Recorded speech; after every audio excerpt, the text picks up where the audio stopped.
देश के युवा को जिस तरीके से टेकन फॉर ग्रांटेड और सड़क पर निकलने के लिए उकसाया गया, वो बिहार का नौजवान राजी नहीं है। आप एक बात बताइए, बिहार का नौजवान, तो वही मैं कह रहा हूं, जिस तर्क से बात करता है ना, की बात जिसका आह्वान कर रहे थे राहुल गांधी, वो बात भी, उस बात में भी कोई दम नहीं है। नहीं, बिल्कुल दम नहीं है। अब तो ये सिर्फ इतनी सी बात है कि कल जो या परसों जो एक स्टेटमेंट आया है किसी एक एमएलसी का कि हम सड़क पर उतर कर जो उत्पात करेंगे, उसके बारे में चर्चा होनी चाहिए जरूर कि क्या देश में उस अराजकता के लिए देश तैयार है क्या। एक आखिरी कमेंट मैं लूंगा सुभाष कुशवाहा से। भाई सुभाष कुशवाहा जन सुराज पार्टी से हैं और आपका आंकड़ा दिख रहा है 0। भाई जन सुराज जो कि अपने आप को एक थर्ड फैक्टर के तौर पे इस चुनाव में पेश कर रही थी, मतलब आपके सारे दावों की हवा निकल गई है। नहीं, उन्होंने कहा था फर्श और फर्श उन्होंने कहा था, तो फर्श, हाँ तो वो विकल्प थे, तो फर्श पर है, दिख रहा है। हाँ तो ठीक है, उन्होंने कहा था कि या तो फर्श या अर्श। सुभाष जी,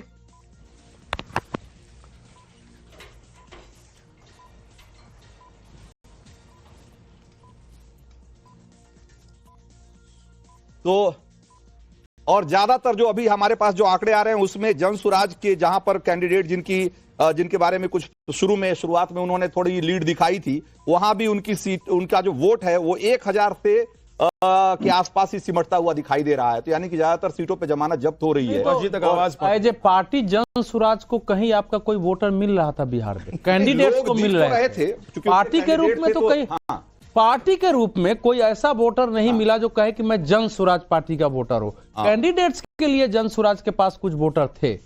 पार्टी उनकी गांव तक लोग नाम पहुंचा है, सब कुछ जाने हैं, लेकिन मतदाता उनके कहीं दिख नहीं रहे थे। बिल्कुल बिल्कुल।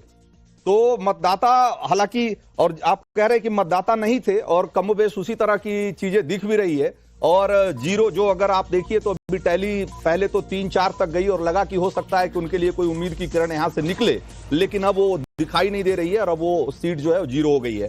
हालांकि अब देखिए तो कमोबेश एनडीए 190 इसके आसपास जो है सीट जो है देखा जाए तो कंसोलिडेट होता हुआ दिखाई दे रहा है और इसमें बदलाव की कोई गुंजाइश भी नहीं दिखाई दे रही है। बहुत देर से हमने टैली में कोई बहुत ज्यादा बदलाव, बहुत हेरफेर देखा नहीं है। तो एक तरीके से ये अब तय हो चुका है कि भाई ये जो विक्ट्री है बहुत ही शानदार जीत मिली है। और हमारे साथ हमारी रिटर्न चीफ नाविका जी जुड़ गई हैं।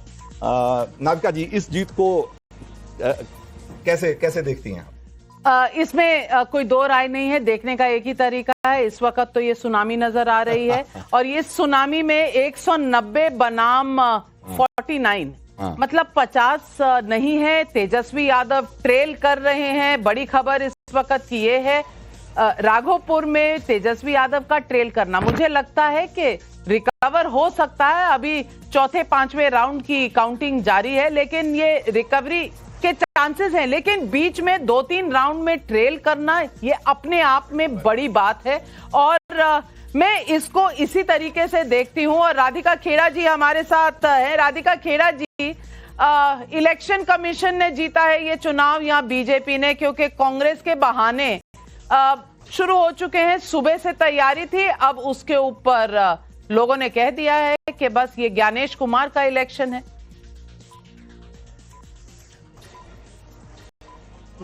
नाविका जी, जीत बिहार की जनता की हुई है। बिहार की हर उस बेटी की, हर उस नौजवान की, हर उस महिला की, हर किसान की, जिन्होंने फिर से एक बार डेवलपमेंट को, डबल इंजन की सरकार को, मोदी जी के नेतृत्व को और नीतीश कुमार जी के नेतृत्व को चुना है। लेकिन 2 चीजें तो बहुत स्पष्ट हो गई। एक कि पीके अब राजनीति छोड़ देंगे, क्योंकि उन्होंने कहा था कि 25 सीटें अगर जेडीयू की आ गई और उससे ज्यादा नहीं आएंगी तो मैं राजनीति छोड़ दूंगा। तो पीके की राजनीति खत्म है। और दूसरा, एक बार फिर साबित हो गया कि जब जब कोई राहुल गांधी की बाइक के पीछे बैठेगा, वो उसी पानी में जाके गिरेगा जहां राहुल गांधी मछली पकड़ने जाते हैं। एक बार फिर 2 लड़कों की सवारी जाके पानी में गिर गई। तो बिहार की जनता ने क्लैरिटी से वोट दे दिया। और यहाँ पे चर्चा हो रही थी कि युवा किस तरफ गए हैं। युवाओं को बार बार उकसाने की कोशिश करी गई और विश्व में ये मैसेज देने की कोशिश करी गई कि भारत का जो युवा है वो हिंसक हो जाएगा, वो सड़कों पे आ जाएगा। तो बिहार की जनता, पहले डूसू में तेलंगाना के युवाओं ने चुनाव में जवाब दिया था और अब बिहार की जनता के युवाओं ने चुनाव में नतीजा दे दिया है कि हम आपके उकसाने में नहीं आएंगे। लेकिन राधिका खेड़ा जी, एक सवाल तो उठेगा ही, जेएनयू के चुनाव में आपने कुछ जीता नहीं है और ये कांग्रेस पार्टी आपसे सवाल पूछ रही है कि जेएनयू में आज तक आप जीत नहीं पाए हैं।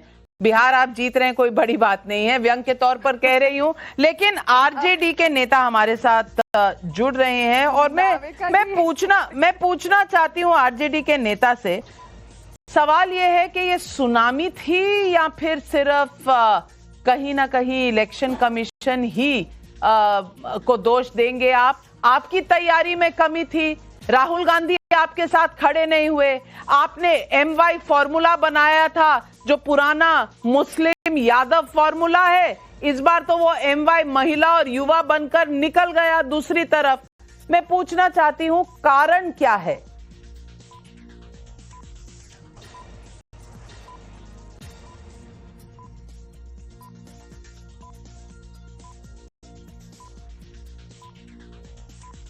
आरजेडी के नेता से पूछना चाह रही हूं, आपको मेरी आवाज आ रही है सर?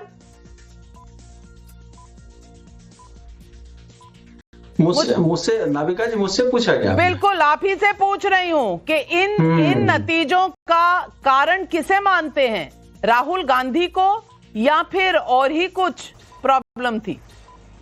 नाविका जी देखिए, अभी कई राउंड हुए हैं, कई राउंड अभी बाकी हैं, अभी अंतिम निर्णय पर पहुंचना जल्दबाजी होगी।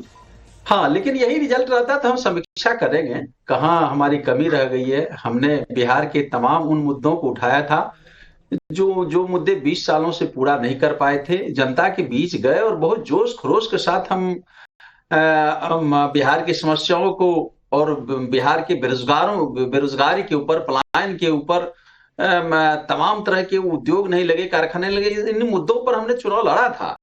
अब जाहिर सी बात है जो रिजल्ट आ रहा है, यदि यही रहता है तो उसको स्वीकार करनी होगी और नई तरह से समीक्षा करनी होगी। जनता का जोश हमारे साथ था, तमाम तरह के समीकरण हमारे साथ थे। जनता का जोश आपके साथ था? अरे भैया कौन सा चश्मा पहने थे? चश्मा पहले बदलवा लीजिए गुरुजी, चश्मा नहीं बदलवाएंगे तो दिखेगी नहीं दुनिया ठीक से। अब चुनाव के पहले आप आकर तालाब में छलांग लगा लीजिए और सोच लेंगे कि बस सारे वोट आपको यूं ही मछली पकड़ने की तरह आ जाएंगे, तो ऐसा नहीं होता है ना जी, जमीन पर दिखना पड़ता है ना जी, ये तो आपसे बेहतर कौन जानता है। लेकिन लालू जी ये मेहनत कर चुके हैं, राहुल गांधी जी के साथ रहेंगे तो ये जनता भाग जाएगी आपके पास से, और आपने देखा यही हो रहा है। नहीं नाविका जी, आपने देखा होगा तेजस्वी जी के जहां भी रैलियां हुई, उन रैलियों में युवाओं का जोश था, सबसे ज्यादा युवा आ रहे थे और युवा इतना जोश और लबरेज से, उत्साह से भरे हुए थे। आप तमाम उस मीडिया के कवरेज को देख सकती हैं। तो इसलिए हम यह नहीं कर सकते हैं कि बिहार का युवा, बहुत अच्छी बात है, युवा बहुत रैली में आ रहे थे, वोट कहां चले गए मैं पूछना चाहती हूं। 48 पे है महागठबंधन, 191 पे चल रही है एनडीए इस वक्त। अगर युवा आए थे तो मेरे भाई चले कहां गए, इतना सन्नाटा क्यों है? नहीं, यही मैं कह रहा हूँ नाविका जी, देखिए अब कई राउंड बाकी हैं, आएंगे तो हम समीक्षा करेंगे, उस पर जो गलतियां होगी उसको सुधारेंगे, फिर से नए तरह से सोच विचार करेंगे। बुनियादी तौर पर हम देखें तो हम जिन मुद्दों से पीछे ये लोग 20 साल में नहीं कर पाए थे, मुद्दे को उठाए, जनता के बीच गए थे और जनता को हमने समझाने का प्रयास किया। जनता के बीच उनकी समस्याओं को लेकर हम बार बार उनके आवाज को उठा रहे थे। अब जनता तो मालिक है, जनता जो तय करती है उसको स्वीकारना तो हर पार्टी को पड़ता ही है। तो जाहिर सी बात है, चलिए कम से कम आप स्वीकारने को तो तैयार है। कांग्रेस में तो मुझे ऐसा कुछ नहीं नजर आ रहा कि कहीं कोई देखने को तैयार है। लेकिन राजकुमार चौधरी जल शक्ति मंत्रालय में मिनिस्टर ऑफ स्टेट हैं, हमारे साथ जुड़ रहे हैं। प्रणाम, नमस्कार। और वाह क्या बात है, आज तो यही कहूंगी आपसे, क्योंकि 29 सीट जब मिली थी चिराग पासवान जी को तो लोग कह रहे थे हाय ये क्या कर दिया, बड़ा गलत कैलकुलेशन है, 29 सीट दे दिया उठाकर, ये तो कुछ नहीं हो पाएगा। और 22 में आप इस वक्त आगे चल रहे हैं। मैं पूछना चाहती हूँ, डबल इंजन तो थी ही इस सरकार की ये, लेकिन 5 पांडव वाला जो इंजन है इसके सामने ध्वस्त कर दिया आपने तेजस्वी राहुल को।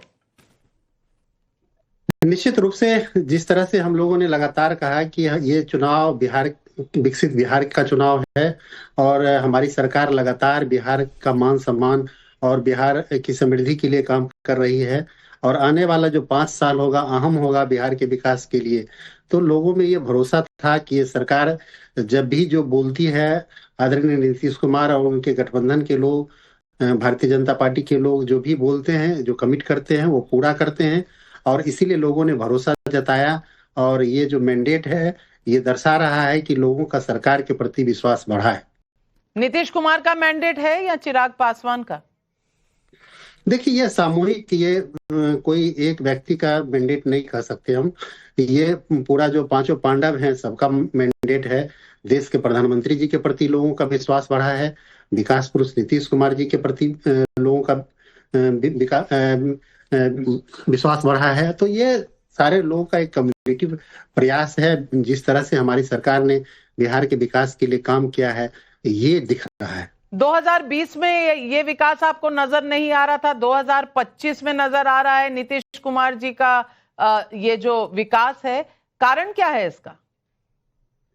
देखिए, जिस तरह से जंगल राज के समय में लोगों ने बिहार को बदनाम करने का काम किया, लोग यहाँ से पलायन कर गए थे, बड़े बड़े इन्वेस्ट ले गए थे, कोई भी बड़ा उद्योगपति यहाँ रहना नहीं चाहता था, छोटा मोटा भी कोई इन्वेस्टमेंट नहीं करना चाहता था। तो उन चीजों, उस नैरेटिव को चेंज करने में हमको समय लगा। और आज जो जिस तरह से हमारी सरकार ने काम किया है, लोगों का इन चीजों से, जंगल राज के खात्मे के लिए जिस तरह से हमारी सरकार ने काम किया, तो उससे विश्वास लोगों का बढ़ा है और लोग बढ़ चढ़ करके भाग लिए। बड़ी बात आप कह रहे हैं, बहुत बहुत धन्यवाद आपका हमारे साथ जुड़ने के लिए। लेकिन मेरे साथ स्टूडियो में है अवधेश कुमार जी और अवनीजेश अवस्थी जी। पहले अवधेश कुमार जी आपसे पूछूंगी, बिहार की धरती पर ये कौन सा तूफान आ गया जिसने सब कुछ बदल डाला, या आप भी मानते हैं कि वोट चोरी हो गया? नहीं, अगर आपके दूसरे भाग का उत्तर दूं तो जब आप जो मुद्दे नहीं हैं उसको मुद्दे बनाते हैं तो लोगों में उसके विरुद्ध भी रिएक्शन होता है। तो अगर बिहार की, आपने भी बिहार की यात्रा किया था, हम लोगों ने भी किया था, तो आप ये जो मुद्दा है ही नहीं, किसी ने कहा ही नहीं कि हमारा वोट काट दिया गया है और उसको आप मुद्दा बना रहे हैं, तो उससे इरिटेशन एक था लोगों के अंदर कि ये क्या है, ये तो आदमी अजीब टाइप के मुद्दा बना रहा है, तो उसके भी रिएक्शन है। लेकिन इस चुनाव परिणाम को, ये जो कई बार तूफान जो होता है वो साइलेंट रूप में भी आता है, ये नहीं कि शुरू से ही आपको लग रहा है कि एकदम तूफान आ रहा है। तो जो ये केंद्र की नरेंद्र मोदी सरकार, प्रदेश की नीतीश कुमार सरकार की जो संपूर्ण नीतियां हैं मिला के, उसको इंटेग्रिटी में जब देखेंगे तो ये एक निरंतरता को लोगों ने पक्ष में मत दिया है, क्योंकि सामने जो व्यक्ति है, सामने जो गठबंधन है, उसने उस ढंग से मुद्दे पेश किए जो लोगों को लगा कि ये हमको फिर से पुरानी विपरीत परिस्थिति में ले जा सकता है। सही कह रहे हैं आप, और ये कहीं ना कहीं इस वक्त के रुझान में नजर आ रहा है। 188 एनडीए आगे, 51 पर महागठबंधन आगे, जनसुराज पार्टी इस वक्त 0 पर है। और हमारे साथ जुड़ रहे हैं पवन वर्मा जी, जो चीफ स्पोक्स पर्सन भी हैं, बड़े नेता भी हैं, और बहुत बहुत अरसे से मैं उनको जानती हूं व्यक्तिगत तौर पर। और पवन वर्मा जी, हमारे बहुत डिबेट्स भी हुए, हमने इस पिछले 3 महीने में इतनी डिस्कशन की। मैंने आपको पहले भी कहा था कि जनसुराज का फ्यूचर उस दिन थोड़ा सा मुझे मध्यम होता नजर आया जब प्रशांत किशोर ने चुनाव में लड़ने से अपने आप को अलग कर दिया। क्या आज के जो ये रुझान आ रहे हैं, इसमें आपको इसका असर नजर आ रहा है? नहीं नाविका जी, हम पराजय अपनी स्वीकारते हैं, हम एनडीए को अपनी बधाई देते हैं। अब पराजय जब स्वीकार ही ली तो इसमें हमारे लिए कंसोलेशन प्राइज इतनी है कि हमारी सोच सही थी, हमारा संदेश सही था, हमारा प्रयास हरक्यूलियन था, सही था। कामयाबी नहीं मिली, इस पर जरूर विश्लेषण हो सकता है, और जब कोई पराजित होता है तो सबकी थीसिस वाजिब होती है। माफ कीजिएगा पवन वर्मा जी, मैं उन लोगों में से नहीं हूं जो पराजय के बाद खरी खोटी सुनाते हैं, और ये आप जानते हैं। मैंने प्रशांत किशोर जी को फॉलो किया जब उन्होंने 2022 में अपनी यात्रा, पद यात्रा शुरू की थी, और प्रॉमिसिंग था, संदेश था, रीजन था, और बिहार में एक वैक्यूम था जहां मुद्दों की राजनीति की जरूरत थी। लेकिन मैं आज फिर से वही कह रही हूं जो मैंने चुनाव से पहले भी आपसे कहा था कि प्रशांत किशोर का चुनाव कंटेस्ट ना करना कहीं ना कहीं जनता को लगेगा कि ये, वो अंग्रेजी में कहावत है, if you don't have skin in the game, अगर आप अपने आप को अपनी गर्दन नहीं फंसाएंगे तो फिर लोग मानते हैं कि आप बस स्ट्रेटेजिस्ट ही हैं, आप चुनाव लड़ नहीं सकते, जनता के लिए सड़क पर उतरकर काम कर नहीं सकते। मैं फिर पूछ रही हूं, क्या ये डिसीजन भारी पड़ा? शायद हो सकता है नविका जी, आप सही हो। वैसे तो नीतीश कुमार जी भी कई चुनावों में अब चुनाव नहीं लड़े हैं, पर हो सकता है क्योंकि आप ऐसा समझती हैं ये सही भी हो, और हो भी सकता है सही, मैं मानने को तैयार हूं। वैसे जो जिन कारणों से उन्होंने निजी चुनाव नहीं लड़ा, वो एक चुनावी रणनीति के ही तहत एक निर्णय लिया गया था कि जब इतनी 243 उम्मीदवार आपने उतारे हैं तो एक सीट में 3-4 दिन के लिए व्यस्त हो जाने से ज्यादा बेहतर है कि बाकी कैंडिडेट्स के लिए भी आप जो कर सकते हैं वो करिए। हो सकता है वो गलत निर्णय रहा हो, पर लिया गया तो सही नीयत से। अब उसका परसेप्शन या उसके बारे में लोगों ने समझा कि वो चुनाव लड़ नहीं रहे हैं, मैं नहीं समझता कि ये सही परसेप्शन था। वैसे हो सकता है कि लोगों ने ऐसा सोचा हो, क्योंकि हम तो बड़ी ठोस तरीके से जमीन पर हर कॉन्स्टिट्यूएंसी में उतरे हुए थे, और प्रशांत जी चाहे हेलीकॉप्टर का इस्तेमाल नहीं कर रहे थे, पर एक दिन में गाड़ी से जाके 14-14, 15-15 रैलियां कर रहे थे, जहां भीड़ उमड़ के भी आ रही थी। तो हम भी आज जो परिणाम आए हैं उनसे चकित है, पर ये होता है, सार्वजनिक जीवन और राजनीति में होता है।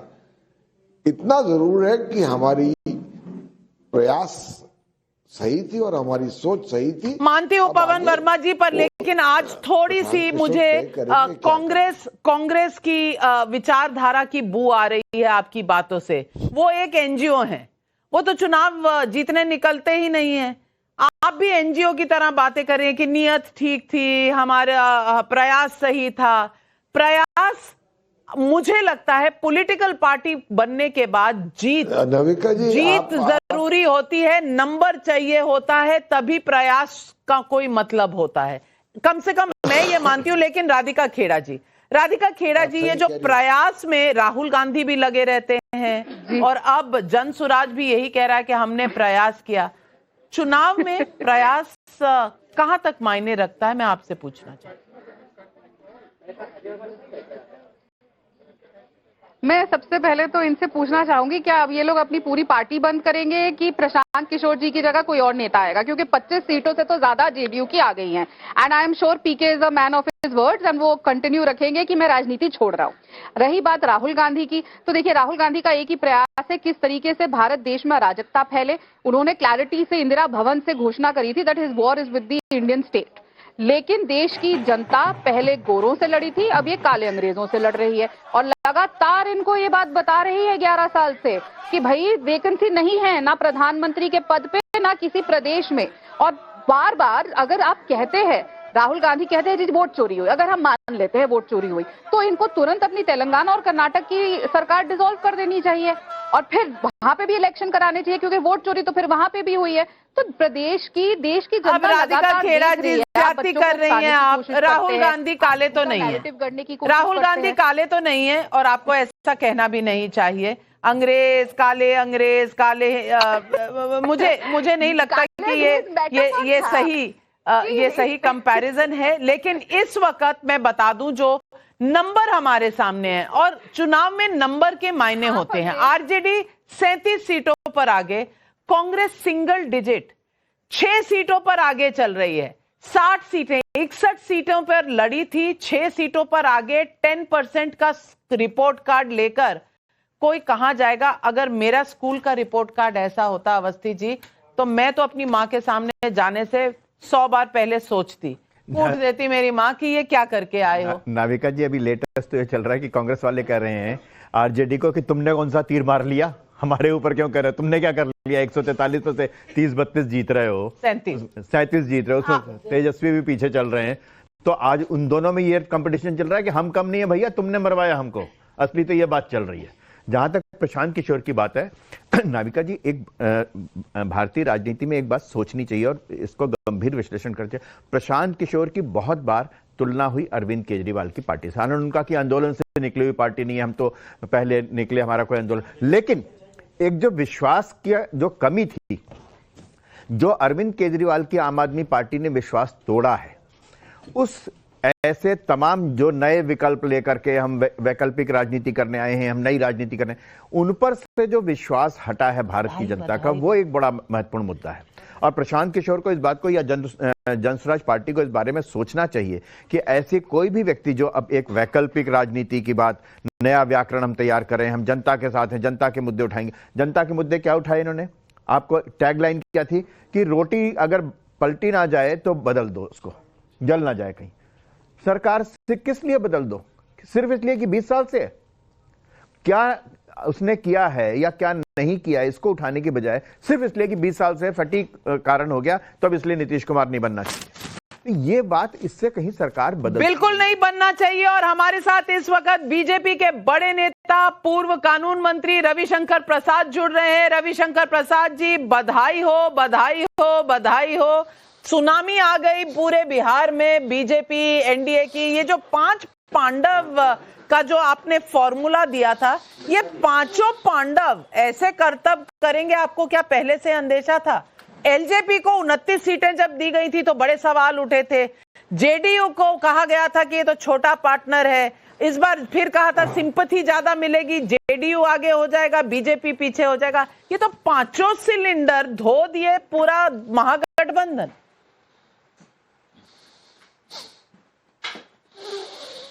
देखिए राविका जी, धन्यवाद, आपको भी बहुत शुभकामनाएं। आपका भी संबंध तो कुछ बिहार से रहा ही अतीत में। देखिए, मैं इसको देखता हूं, ये चुनाव देश के लोकतंत्र का एक मील का पत्थर है। ये आशा की जीत है, ये विश्वास की जीत है, होप एंड ट्रस्ट।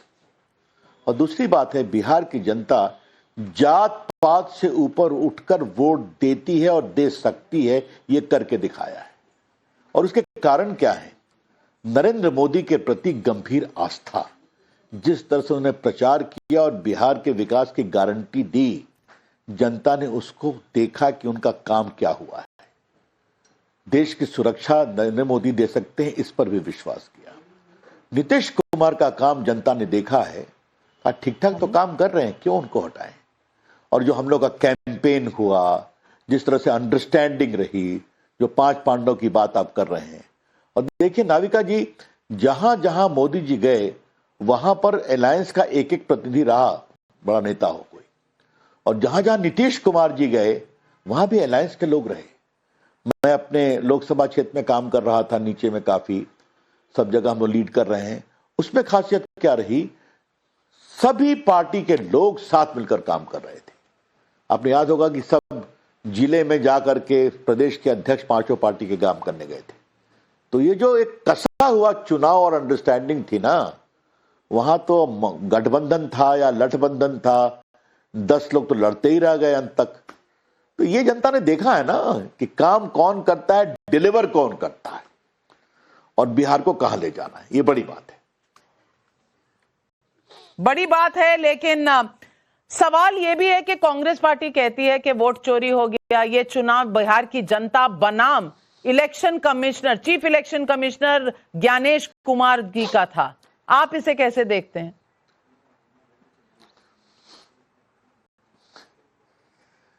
अच्छा, बाय द वे नाविका जी, वो पॉलिटिकल टूरिस्ट राहुल गांधी अभी कहां हैं? जरा उनका लेटेस्ट लोकेशन बताइएगा। सर, लास्ट जो मैंने सुना था वो कोलंबिया के बाद आए थे भारत, लेकिन आप शायद मस्कट वस्कट कहीं गए हैं। बाकी इससे ज्यादा डिटेल बैंड नाविका कुमार को तो पता नहीं चलता है। नहीं, वो मैंने मॉरिशस सुना था। चलिए, आपने मस्कट जोड़ दिया। वो पॉलिटिकल टूरिस्ट हैं, is a non serious politician. देखिए, आज चूंकि सवाल आपने किया है तो मैं आज चुनाव आयोग का अभिनंदन करूंगा, ज्ञानेश कुमार, उनकी पूरी टीम का। नाविका जी, आप भी तो बहुत अनुभवी पत्रकार है ना, काफी इलेक्शन देखा है ना। बिहार में चुनाव के दिन कितनी लाशें गिरती थी, कितने बूथ कैप्चर होते थे, कितने बैलेट पेपर फाड़े जाते थे और कितना जगह रिपोल करना पड़ता था। 4 बार तो मैंने पटना के चुनाव को काउंटर मांड कराया, जबकि गुजराल साहब भी लड़ रहे थे आरजेडी की तरफ से। लूट होती थी। आज बिहार में कहीं बूथ कैप्चर हुआ क्या? कहीं रिपोल हुआ क्या? किसी को वोट से देने से रोकने की कोशिश हुई क्या? ये है बदला हुआ बिहार, और इसके लिए चुनाव आयोग का अभिनंदन करना चाहिए। अब राहुल जी का हाल तो जो है सो ही है, वो तो कुछ भी बोल देते हैं कि मोदी जी वोट के लिए नाचने भी लगेंगे।